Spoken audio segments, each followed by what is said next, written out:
This is Monday, April 12th, and my internet is super unstable, so I figured I would record my screen and let you guys know what we are doing today because it is two different things.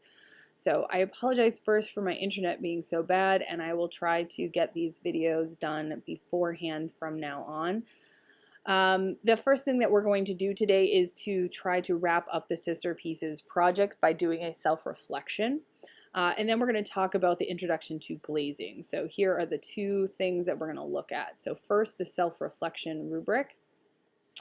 It starts with an explanation of what this is. So this is something that I think I'm going to be moving to for the future, and I figured I'd kind of give it to you guys today to see how you guys do with it, see if it helps, see if you like this idea of kind of grading yourself in this manner. So the studio habits, there are 8 of them. They start with developing craft. So in developing craft in general, you will learn to choose the materials and tools for a given project. You will incorporate new techniques into your previous knowledge and make connections to what you already know. From project to project, if you can go back and incorporate the knowledge that you already have, that helps to improve your grade and also to improve your skills. So make sure you try to do that. Number 2 is engage and persist. You want to challenge yourself to create artwork. Embrace the problems, learn how to overcome them, learn to focus on your work and improve your skills and create art. Perseverance is key in an art classroom. You have to try to push through those hard times so you can get to something that you can be really proud of. Number 3 is envision. You will need to imagine your project. You need to practice many ideas. Sketching is a great way to do this and will be our go-to way of doing this. You will also be able to search for images, watch short videos on Instagram or YouTube in order to gain an understanding and explore your ideas. So envisioning is making sure that you have a clear understanding of what you want to create and you can create that. Number 4 is express. Throughout your project, you should ask yourself if your work clearly conveys the idea or mood or place or whatever it is that you're trying to express. You should be aware of how others will view your work and how they see the meaning of your intention. And that is something that we strive for, but it's not always necessary. Sometimes an artist can have an intention, and maybe they don't need that intention to be completely clear to other people. So it's definitely a conversation for the future for us to have about artist's intention versus the viewer observation. Number 5 is observe. You want to watch other people, whether it be your classmates or online artists or myself or artists in books and magazines. It's a great way to improve knowledge and skill. By observing others, you can learn how to do things in a different way, but it's a great way to gain understanding. So make this part of your routine. Take a look around the room. See how other people are working, see the other ideas coming out of the same instructions that you've got. Number 6 is to stretch and explore. You want to try to take some risks. Push yourself to do more than you think you can do, and it will show just how much you can achieve if you put your mind to it. Becoming a teacher to your peers is also important. Helping other people when they need it. Don't let your peers be frustrated if you know the answer. Help them out, but only when you know the advice is true. If you're not quite sure what to do, then don't tell them what you think is right. But if you do know what you're doing and you remember getting that instruction, you know you've been told you were doing it right, you know you're doing it right, then feel free to help your peers because it's great. And if you ever have the chance, if you see somebody teaching someone else, if you caught a glimpse of me, I generally smile at the thought. I love it when other people will teach others because it shows that you guys are listening and you care about each other, and it's really nice to see. Number 7 is understanding the art world. Spend some time discovering the aspects of artwork from other artists. Look at the work of other students created with the same instruction as you.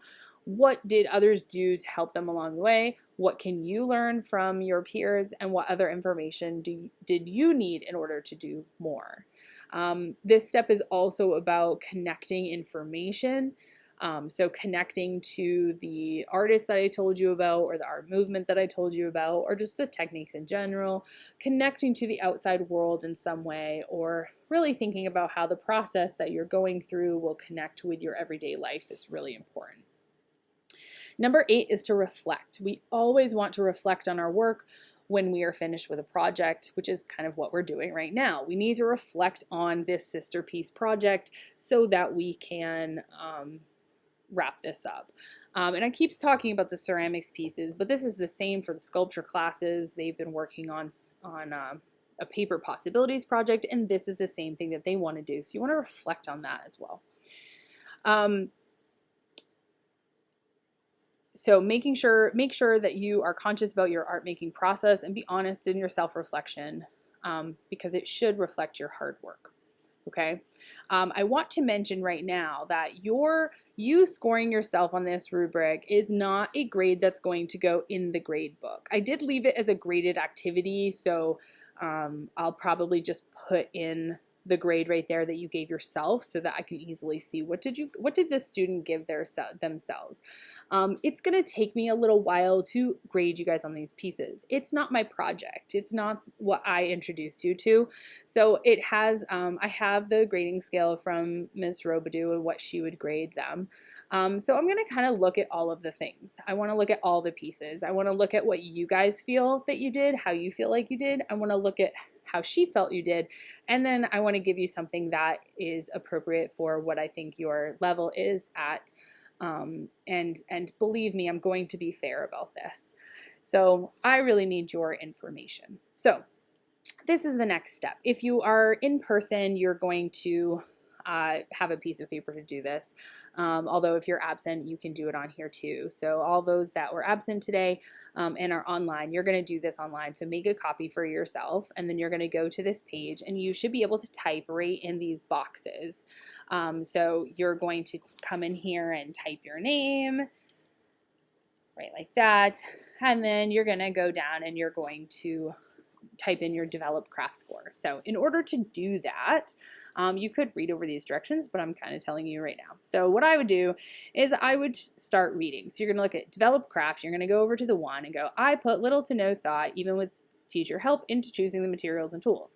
I did not try new techniques, and there are no connections to other artwork and experiences. I'm probably going to read that and go, no, that is not an accurate statement of me. So you go up. I put some thought into the choosing of materials and tools. I attempted new techniques and tried to make connections to other artwork. Now this one here, I attempted new techniques. Did you? Did you not? Were you asked to? It's a question. So kind of think about it. Like if you're like, I'm not really sure, you can read this. So what's the difference here? The 3 says the materials and tools I used were chosen carefully. Did you make a conscious thought into choosing what exactly you were going to do, which tools you were going to do to make which mark, which techniques you were going to do to make which fold? Whatever the project may be, there are either choices in materials or choices in tools or choices in techniques. Which ones were you? And this might not be, it might be an either or, either materials and tools, but this is probably related more to ceramics, and then sculpture is probably looking at the new techniques a little bit.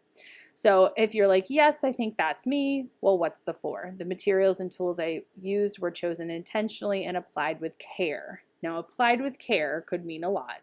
If you tried new things but it didn't work out very well, well, maybe you are back over here in this 3. So give yourself what you want. Maybe I give myself a 3. And then you're going to go down. You're going to go down through each one to score yourself. Now, if you don't want to read all of this, I would suggest you start with the 3 and go and just read the 3. I challenged myself to not let my art making problems hinder my work too much. I developed a focus within my work. Great, that's exactly what I did. 3, you can be that simple, okay? But if you're like, yeah, I did that, but did I do more than that? Then go up and read the 4 and see if that's what you did, okay? So when you get to the end, after you've scored all of these, I'm just going to take this out so I don't forget. When you go down to the bottom, you have not really done the reflection yet. So down below, I'd like you to do a little reflection, okay? So you can start typing down here. Reflect upon your learning. How do you feel you did with this project given the directions? I feel like this is important. And time given. So you were given certain directions and you were given a certain time to complete them in. How do you feel you did with this project within those directions and time? And then I also want to know, how did you feel about your work after reviewing this rubric? And these can be separate things. Maybe we should do this so you can answer them in different ways. Okay? I really would like to see how you guys feel about this with the rubric and with the directions and time. Okay. Once you do that, you can probably score yourself up here for reflection. And then over here, there's a little section to give you a chance to say, you know what, I think after looking at this rubric and thinking about my project and what it looks like, I would give myself a what on this project. I want to see if I just said, okay, guys, grade yourself on this project, what would you give yourself? Try to be honest about it though, because I know it's very easy to be like, yeah, I got a 3, or I'm a 4, I did a 4 all day long. But really think about it. Think about what you put into this and what you think your score should be.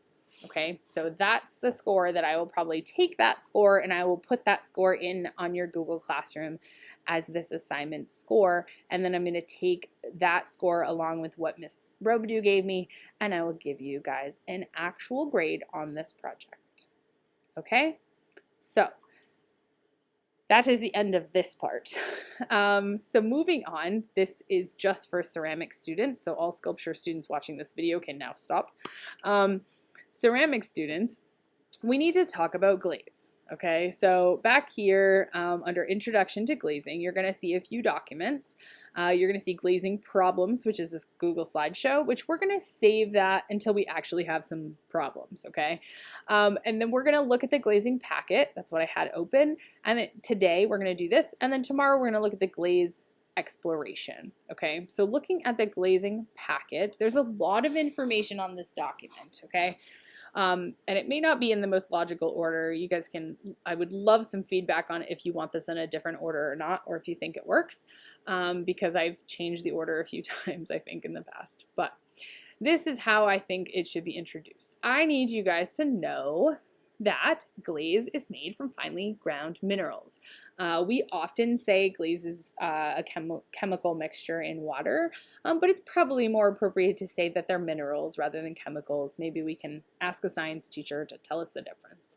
But they are made of ground minerals. I've made glazes before and had to put in things like ball clay, feldspar, iron oxide, cobalt, things like that. So they are minerals.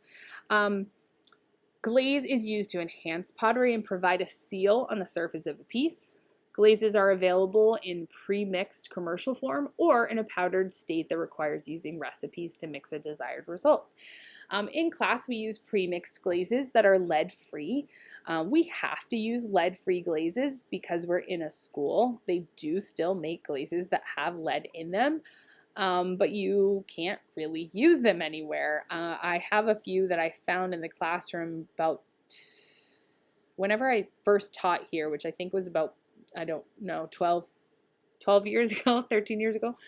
And I brought them home because I knew that we weren't supposed to have them here. And then I realized you can't even use them in a home firing situation either, so they just sit there and I don't know what to do with them. So kind of fun. So we don't use lead glazes here. Glazes are available in numerous colors and surfaces. We are using low fire glazes. This is very important. My highlight thing is not working. So low fire glazes are super important to know that that's what we are doing here. Yeah, it's my document, thanks. They are fired to cone 05. Now, cone 05 is something that I would like you to know that term, that low fire glazes are cone 05. Low fire is also called earthenware. It doesn't say this on here, but it should. Let's see if I don't know where to put it. So there are different types of glazes that produce different surfaces, textures, and finishes. So this whole list right here talks about different types of glazes or different surfaces that they create. What I do want you to know about earthenware clay is that it is the low fire. We call it earthenware, and then high fire is called stoneware. So if you ever, there are people that are like, oh, is it stoneware? They'll ask me at like craft fairs and stuff. Yes, it's stoneware because I make stuff with stoneware. What you guys need to understand is that because the clay bodies are different and there's earthenware and stoneware, the glazes for earthenware and stoneware are different also. So in our classroom, the white cabinets, those are the low fire Cone 05 earthenware glazes. In the black cabinet are all the stoneware glazes. So I keep them in separate places, and you guys in Ceramics A, you never will use the stoneware glazes. At least not this year, because we're just trying to stick to the one clay body to make things easier because of the pandemic. If you are in here in Ceramics B and we don't have as many restrictions, then I will probably show you guys the stoneware because it's really cool. And we have a stoneware porcelain that's really nice. It's pretty and the glazes are prettier, but alas, we are using earthenware for this time. It means they get fired to a lower temperature. So here's what you need to know. You probably want to know the difference between gloss and matte. So gloss is shiny, matte is matte. It's not shiny. Under glazes are kind of different, and we're not using them right now, so we'll talk about them at another point. Same thing with Majolica glazes. We may use them at another point in time, so I'm not going to go over it right now. Mason stains we have in the classroom. They can make colored slips. And then we also have something called wax resist. So we have these things. Am I going to use them right now? No.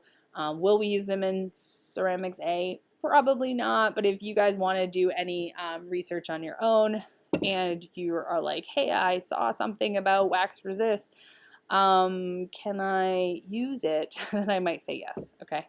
Transparent glaze is glaze that you can see through. It works really well on C-forms because if you have any shallow texture, you'll still see it through.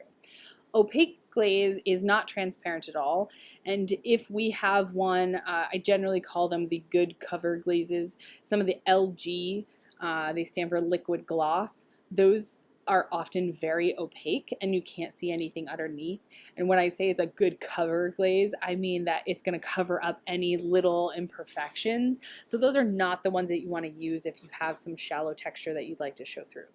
Translucent glaze is, most of our glazes are translucent, especially if you get the Fs. The F glazes stand for fritted, and those really show things through, and they'll enhance your texture often because it will get a little bit darker usually in the grooves that you've made. So those are the three. You really want to know those words and be able to kind of understand which glazes do which. Texture glazes, I don't have any specialty glazes in the classroom right now, but sometimes you can buy, different specialty glazes that add different surface textures to them. From here, this is an article that I would love for you guys to read over so you understand the important parts of glaze. So glaze has three basic ingredients: silica, flux, and alumina. This also talks about types of glazes with a little bit more detail. Then it talks about applying glazes. Now, what you guys need to understand is when we apply glazes in this classroom, we generally brush them on. So we brush them on. We don't call them painting because we're not painting. We are brushing glaze on. We are applying glaze. It's different than painting. So when you brush glaze on, you need to brush it on with 3 coats. And they should be 3 thick coats. If you have a glaze that's really thin down, you may have to do 4 or maybe even 5 coats. But generally, it's 3 coats if the glaze is mixed up correctly. We generally don't do any dipping in here just because we don't have big buckets of glaze. If you can see in this picture, a lot of colleges and stuff will have those 5-gallon buckets, and they'll have it full of glaze or half full of glaze, and you can actually take your piece with little tongs like this girl does in this picture, and you can dip your piece in the glaze, which is really satisfying. We don't do that here because we don't have a lot. You can do some pouring. They talk about pouring the glaze on.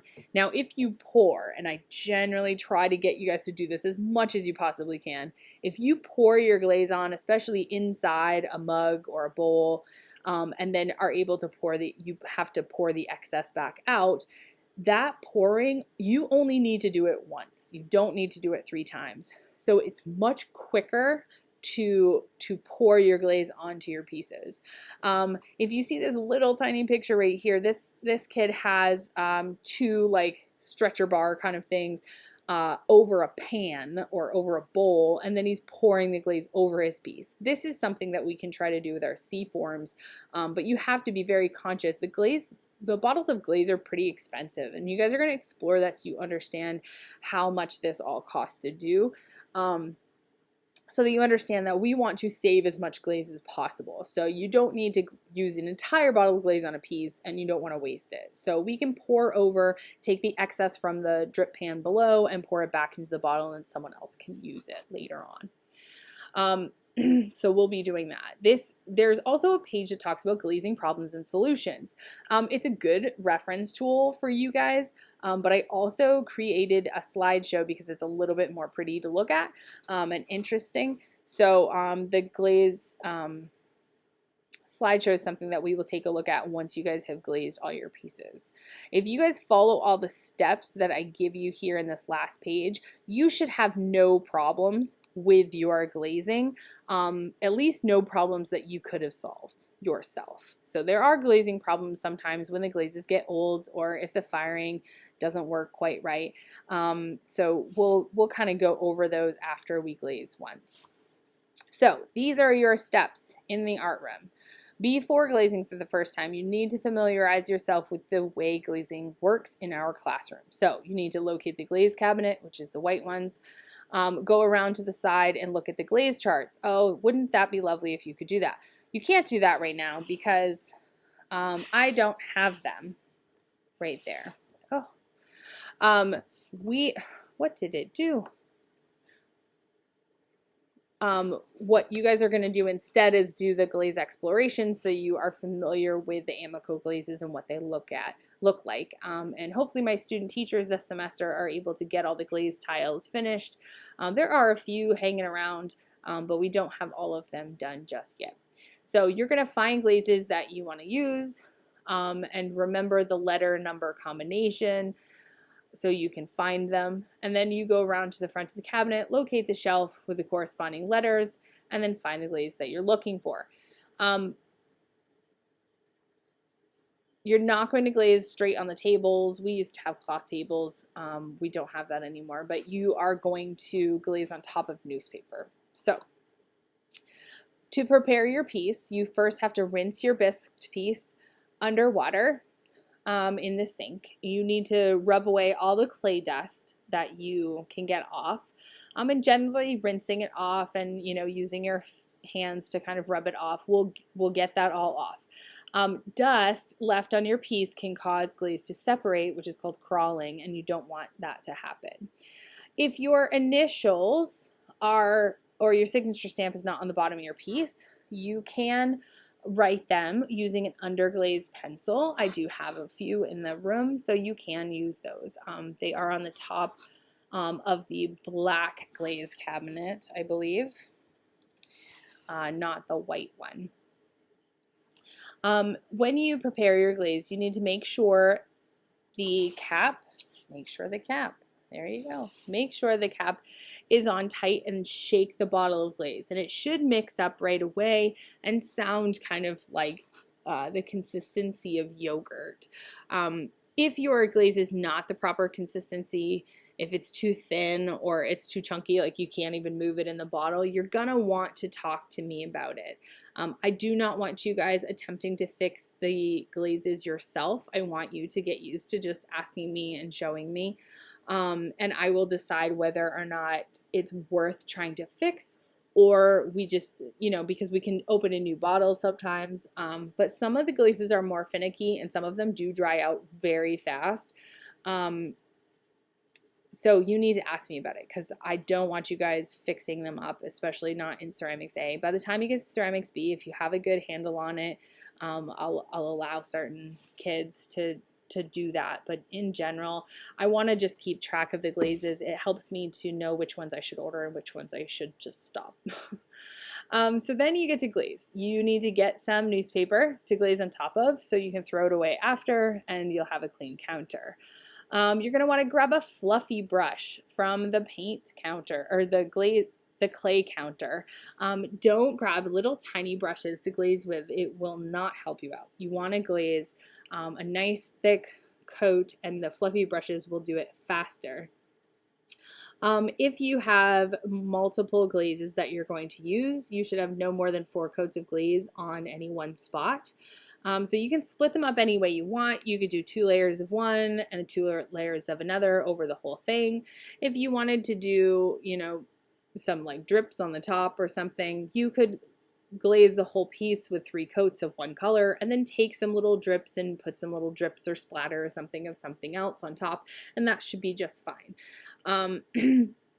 Layering will create different effects. So layering is key. It is something that is really fun and you should learn how to do that and not just be like, I'm gonna do mine green, all green, same color. That's kind of boring, to be honest. You are going to want to make sure that you leave an 1/8 inch of a space between the foot or the bottom of your piece, which will sit in the kiln shelf. So if you do not, if you glaze the bottom of your piece, it's going to stick to my kiln shelf and that's not good. Whatever edge you do on the bottom, you want it to be nice and clean. So think about where you're going to stop the glaze, okay? Make sure that if you look at your piece sitting on a table that you can see just a little bit of your clay above the table, so you're not going to get that glaze to stick to your piece. If you have something that's really, you just look at your piece and you're like, I really don't know how to not glaze the bottom, then you might want to ask me if it's okay if we put your piece on a stilt. So they have these little stilts. Let's see if I can show you a picture real quick. Nope, stilt. They have these little stilts that you can put your picture up. This is what they look like. These are the ones that I have in the classroom. And these little pieces of metal are a temp wire that can go up to the temperature that clay can go. So they will just leave like 3 little dots on the bottom of your piece, okay? So we can use those, but if you think about it, if you have like a pinch pot upside down, it's really hard to get one to fit on your piece. So pinch pots upside down, those are a hard one to put on stilts, okay? So if we can put it on stilts, then we can, but I do not have stilts enough to put every single person's piece on stilts, and it's kind of annoying. So try to wipe the bottoms. Some people do wax the bottoms of their pieces, but we can't do that because I only have 1 bottle of wax. If you are using 2 different glazes, you need to allow the first coat to dry to the touch before applying the second glaze. You cannot take 2 glazes and mix them together like paint. You cannot do that. You have to layer. That's why we layer glazes. We do not mix them, okay?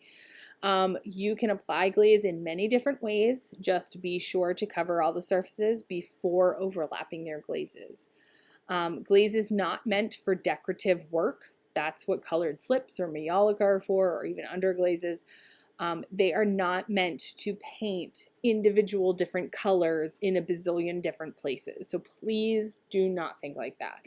I'm going to bring you guys through glazing my C form and show you how I'm going to make multiple colors using just like 3 glazes, because I want you to be able to have multiple colors, but we don't have the time for you guys to use 15 different colors of glaze on your pieces. And especially for those of you at home, which are really the people watching this video, I'm going to be able to send you like 3 glazes and that's it. So you're limited in that sense. But even if you are in person, I try not to let people use more than 3 glazes on one piece, because it's really not worth it, and they don't necessarily come out like you think they'd come out. Okay. And then at the end, you always have to make sure that you really wipe the bottoms of your pot to make sure that no glaze sticks to the kiln shelf. Glazes come off super easy.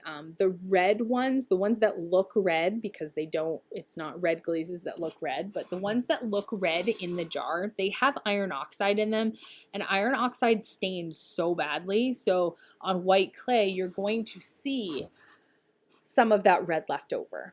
And there's really nothing you can do about it. And it's totally fine. If you wipe off as much as you can get off and you just have like a little stain there, that's fine. That's not going to stick to the kiln shelf, okay? So it's better to try to avoid the area to begin with than have to wipe it all off. But it does wipe off very easily with just like a sponge and water, okay? And this is something for future reference, that when you're glazing a bowl, or maybe some of you with your C-forms will have a bowl shape, you may pour some glaze into the interior first. If the piece has a narrow opening, such as a bottle, it's easy to pour it in. Empty excess glass back into the jar using a funnel, or into your container, however you can, but save that glaze. And then we get to fire it. So once you're all finished, it's going to dry to the touch. You'll be able to fire it. For remote students, you're going to want to make sure that those glazes are completely, that your piece is completely dry. I'm sure it will be before you bring it back to me. And then just, try not to scratch it off, because it's not like paint. It won't stick forever. And you'll want to just bring it back carefully to me. Sometimes what can happen, and this is probably I'll try to prevent it by not allowing you guys to use certain glazes that I know will do this, but some glazes crack as they dry, and it's not a problem if they're here, because they generally will still melt and vitrify here. But if you're at home, they're probably going to get, all the little pieces will get knocked off. So there's a few glazes that I'll probably say don't use those ones. There's I think it's textured turquoise or something like that, that really cracks every time you use it. And so if that happens to you guys, you'll want to send me a picture and ask me what to do about it. But if you can get it here without shaking all the little cracks off, we might be okay. So we'll see. There's probably going to be a lot of problems that come up with you guys glazing at home, but we can do it as long as you guys can come and get the little containers of glaze that I give you, and then I will want the excess glaze back so I can put it back in the bottles when you're finished. Or you can kind of, if you like those colors, you can keep them for the next one, and then at the end of the semester, if you really have a lot of glaze left, you can give it back to me. Okay, so I think that's about it for today. That's a lot of information, I know it is, and I'm grateful for you listening if you listened all the way to the end of this. But tomorrow we will go through a little glaze exploration and get to look at the colors and try to pick out some colors for what you want to use on your C-form. And we'll try to get this all ready so that by the end of the week, if you guys can come and get your glazes real quick, we will we'll get those all glazed and then hopefully fired as soon as possible. And then you guys can enjoy your ceramic pieces that are completely finished. Thanks, guys. Have a great day.